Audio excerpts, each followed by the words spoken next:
My parents want me to abandon my wife and son for Thanksgiving, just to comfort my sister, who still hates my wife over a 6-year-old grudge. I, 30 male, feel stupid for even asking. My sister, 29, and my wife, 34 female, did not have the best history. Before we met, my wife was my sister's landlady, and she was renting the room at the back of my wife's house 6 years ago. She got evicted less than 4 months after moving in, because my sister did not pay her rent at all. Then she was taken to court for damages that cost way more than she put down on the security deposit. My sister did end up having to pay, but basically hated my wife for this. We met after this all went down, and I went to go pick up my sister's stuff she left behind that my wife was decent enough to have not thrown out yet. We started chatting and really hit it off. Started dating, and a year and a half later, she got pregnant with our son. Now we're happily married, but my sister never took it well. We weren't as close before all this, but after becoming a traitor in her eyes, we didn't talk much. She hasn't even met my son, who's 3. My parents are really trying to push for us all to have a family Thanksgiving at their place.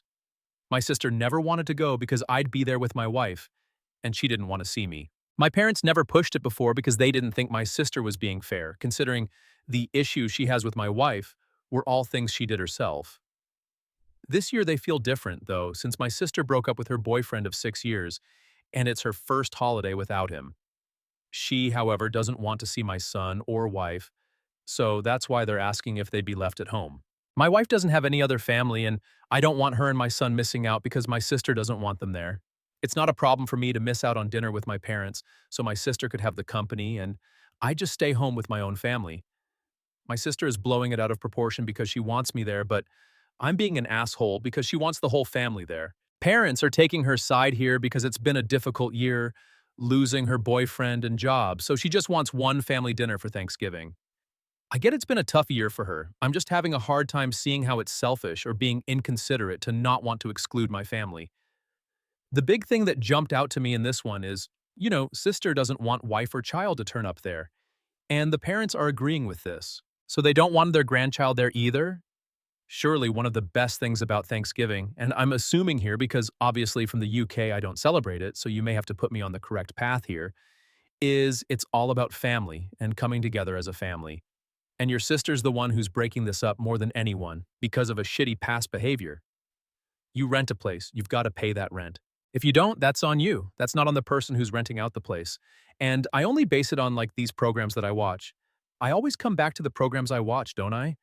Like Nightmare Tenants, where they don't pay their rent, and eventually, after months where they've been pushed out the home because of the court systems, the person who's renting out the place is left with a shithole that they gotta redecorate, and 6 or more months of no rent.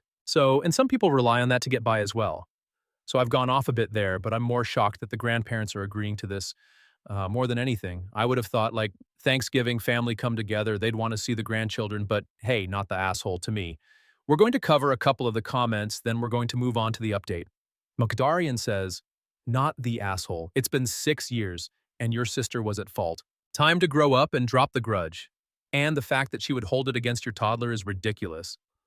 If she wants a whole family there, she needs to accept that your wife and child are family, whether she likes it or not. Family doesn't always get along. She needs to deal with that or not expect you there. OP says, it's how I feel too. My wife was the wronged party, and she's over it now. I'm sure because my sister was the one who had to pay out of pocket, she feels differently about it. But still, like you said, it's been 6 years. Andre Louis says, not the asshole, although your sister is. She's mad at your wife because she didn't pay her rent and got evicted 6 years ago. I get she's had a rough year, but let it go already. If the whole family isn't there, it's on your sister, not you. Good luck. Guppytub says, not the asshole. I wouldn't go without my partner. They need to realize that your wife is part of the deal, and your sister is just going to have to deal with it. It's totally unfair to exclude your wife and son. Miss Monkeypants95 says, not the asshole. Your wife and son are your core family now. They should come before anyone else, especially toxic siblings. It took me 40 years to realize this, and the weight lifted off me is tremendous. Ten Brat says, not the asshole. Your sister is holding onto a grudge that she was responsible for in the first place. If your parents want all of you to be at Thanksgiving together, the sister can apologize to your wife, and then you can start considering having dinner together. That too, if your wife is okay with that. Your family needs to realize your wife is your priority. and maybe says, as a landlady, I have little compassion for people who don't pay rent from the start. We've had one tenant who suddenly stopped paying because she quit her job and decided rent was the one thing she should not pay anymore. We've had one who just moved in and didn't pay anything from the start. And we've had one who repeatedly forgot to pay. So I always had to remind him how many months he still owed us. The last one actually seemed mostly helpless, but it was exhausting to always be on his back. OP's sister never meant to pay rent, I'm rather sure, or she would have at least pretended to for the first 1 or 2 months. She brought this on herself completely, so she can go kick rocks. OP, either your whole family goes, or you stay home with them. If your sister wants a relationship with you, she needs to understand that your wife is in the picture for good and she can get over herself or not. Her choice. You're not the asshole. And with that being said, we're going to now move on to the update to see what happens next. Did they go to Thanksgiving or not? So, update. Well, of course, I didn't follow along with the ridiculous request. Wasn't about to leave my wife and child at home to have dinner with people who didn't want my family there. It pissed me off like you can't imagine. We had fights prior to dinner because I couldn't believe my parents were fine with excluding my son from time to spend with them. It bothered me the more I thought about it. Then there weren't my sister calling, crying that I'm a piece of shit for not being there for her. Honestly, it was so irritating. We went back and forth. I just remember telling her to grow up and stop being a spoiled you-know-what, and, well, she didn't call after that one. We stayed home to have our own Thanksgiving. My son kept asking where Grandma and Grandpa are. I wasn't about to tell him the real reason that we weren't going with them, so we only told him they're a little sick, so we can't go. He still wanted to talk to them. They video chatted for a while, then you could hear my sister in the background. Then they were suddenly in a hurry to end the call. I'm sure she didn't know they were talking to us. I tried not to let that anger me too much so we could all be in a good mood. To the person who suggested a nice pajama Thanksgiving dinner, well, we followed through on that, and it was pretty relaxing. My son decided he wanted to go all out in his dinosaur PJs. It was a lovely time. We made a pillow fort after dinner, and then my son fell into a food coma, so me and my wife had some alone time too. This was so much better than any dinner with my parents and someone who had no respect for my family. It really left me with a completely different view of them. I know she is going through something difficult, and my parents are trying to help, but it hurts knowing that they wanted to toss my family to the side to make her happy. For that reason, we won't be spending Christmas with them either, which has been a whole thing too. But, oh well, they did this to themselves. We're taking a little family vacation up to the mountains, so my son can enjoy the snow just to do something fun on Christmas so he doesn't focus on the fact we're not spending it with his grandparents either. And again, I think you had to handle this in the best way forward. You didn't tell, the little child that grandma and grandpa doesn't want to see you or anything like that. You were positive about it just so they were a little ill at the moment and spoke to them virtually, which is absolutely fine. And it became a huge positive for you that you set up these boundaries and you know you're not going to take this anymore. And you're totally correct that they did this to themselves. They didn't step back and say, sister's being the irresponsible one here. She's been the immature one, and she's still doing it even after the fact. She hasn't said, look, I'm really sorry, brother. I'd like to apologize to your wife, and I'd love to have your family here for Thanksgiving as a family together. And like I said before, I know we don't celebrate Thanksgiving, but I sort of, at Christmas dinners, when my family gets together, when there was more of us, it was my favorite time of year out of Christmas and more than the presents, more than anything else. Sitting down at a table together and celebrating over a meal like that was my favorite time of year. But because it happened so infrequently, it was just the best thing. So to put myself in OP's shoes and someone, to take that away almost out of spite, yeah, I wouldn't want nothing to do with that person either. But what do you guys make of this one? And apologies if I got any of the Thanksgiving stuff wrong. Let me know your thoughts in the comments below, and we move on to another story. Story 2, and our next story does follow with an update as well from important OK9984 who asks, will I be the asshole if I left to open my own business? I, female 30, am self-employed. I rent a premises from the person, 60 male, who trained me. Let's call him Steve. I've been with Steve in his business for 4 years and qualified in my field a year ago. I began as a trainee. During my training, I began doing treatments at a trainee rate. Steve took half to cover his cost to train me. Upon qualifying, I became self-employed and rent a workspace from Steve, but trade under his business name. I told Steve I have 2 children and a husband who often travels for business. Steve accepted this and the stipulation I would need a bit of flexibility and hired me. But Steve became more demanding of my time. Within a few months, I was attending 6 days a week and picking up all the scut work. When I qualified in my field, my husband retired. With some savings, we invested in the kit I needed. This used a large sum of our savings, followed by the pandemic that prevented me from trading. Steve still continues to log all my income, taking 50% of my self-made income as workspace rent. In the first few months after the quarantine, I was in debt, which I paid off quickly. Due to this, I began getting in debt to Steve for the 50% cut he wanted. Steve got angry and accused me of stealing money, so Steve began taking an extra cut. I am walking away with only around 25 to 30% of my self-made income. On top of the income issue, Steve expects me to work for him rather than myself, despite being self-employed. Steve dictates my work hours, and I must ask permission for time off. Steve expects me every day for his skull work, 6 days a week, from 8 a.m. till 6 p.m., even if I don't have appointments. Whenever I try and reason with Steve and remind him I have a young family, he reminds me of all he has done for me, and all that he requests in return is loyalty. Recently, it's become more unbearable. I sought help in a financial advisor who calculated that I paid Steve just shy of $48,000 rent in only 9 months and explained I could have my own premises for much less. He found me several rentals I could look at for reference and information to start up my own salon. I called in sick today as Steve made my life so miserable. He was bad-mouthing me to colleagues and clients, knowing I could hear, and even bad-mouthing my husband, calling him an asshole. I'm a bit of a pushover and didn't speak up for myself.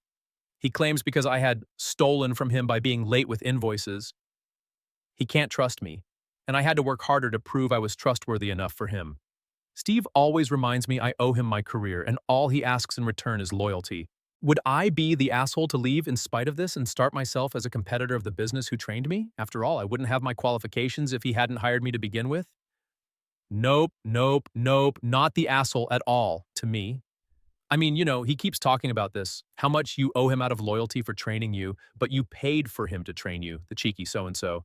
And I can't remember the exact law, and I'm not sure it's the same in the US or elsewhere, but in the UK, if you're employed for a certain amount of hours per year or something along these lines, you're considered more of an employee than self-employment. In one of my self-employment jobs, I was told that ideally you need to have work from several places rather than just one, because at the time I was being self-employed, but for the old company that I used to work for, and my accountant told me that, I could be considered to be employed by them still if I carried on working the hours that I did. But it sounds like OP here's in the US. So I don't know what the laws are like there, but he sounds like an awful person that's manipulating you, taking advantage of you, yeah, and you need to stamp down on that.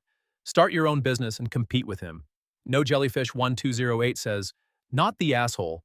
Steve has obviously taken advantage of you. At this point, you deserve better than that. Judgmental Panda says, not the asshole. You owe Steve nothing. You paid for your training. He didn't help you at all. Does a college graduate have to bend over backwards a year later to help their former professor grade tests? That honestly sounds like several illegal actions being taken here that you may want to document and consult a lawyer about. But the short version is that he is treating you almost like an indentured servant. Aside from the illegal elements of this, one has not done you a favor if they spend years asking you to pay them back, especially if they're asking you to do more for them than they had initially done for you. That's just an unfair transaction. Would you accept it if a grocery store charged you $8 for a $4 gallon of milk because they did you a favor of selling you the milk? Consectariana says, not the asshole. Yes, he helped you in the beginning, but you more than repaid him. You don't owe him loyalty forever just because he helped you get started. Kyogen Wo says, not the asshole. He has taken advantage of you in several ways. To be honest, he sounds simply awful. You would be the asshole if you stayed. You owe yourself a chance to excel. It's that simple. Training someone does not mean you get to steal their money and abuse them and benefit from their work forever. You trained. You are done. He can't respect you or treat you as an equal. You leave. Simple. You can do this. Fly and be free. Good luck. Eyepatch Willie says, you don't sound self-employed. You sound like you essentially have a franchise agreement with this person.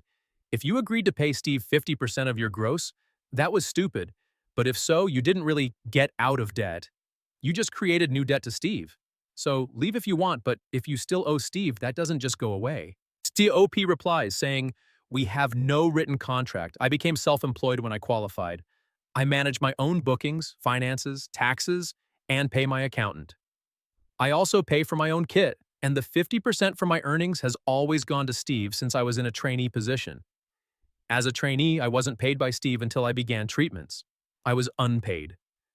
When I began trainee treatments, Steve would give me 50% of the treatment cost. Now he still takes 50% and invoices it as workspace rent.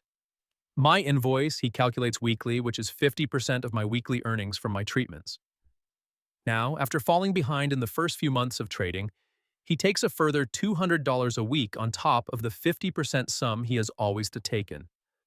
I am self-employed in the sense I'm responsible for all my own bookings, finances, equipment, and must pay to trade from the premises I work within. However, you're right.